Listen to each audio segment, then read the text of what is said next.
भाषाओं में मेरी रुचि शुरू से थी, क्योंकि मेरी माँ मेरे पिता से ज़्यादा पढ़ी लिखी थी।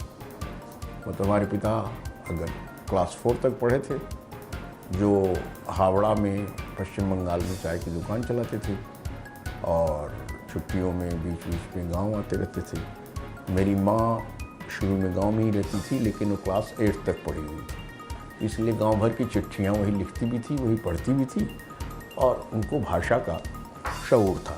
चूँकि मेरे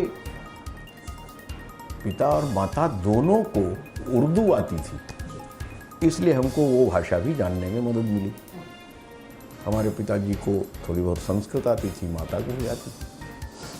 तो इस तरह से भाषा का एक संस्कार बचपन से बन गया, जो अभी तक चालू है। और पढ़ने लिखने की प्रवृत्ति, यानी डॉक्टरों की एडवाइस के विरुद्ध मैंने पढ़ना लिखना शुरू किया और पढ़ने लिखने का ही काम आजीवन कर रहा हूँ, वो सारी बाध्यता के बावजूद।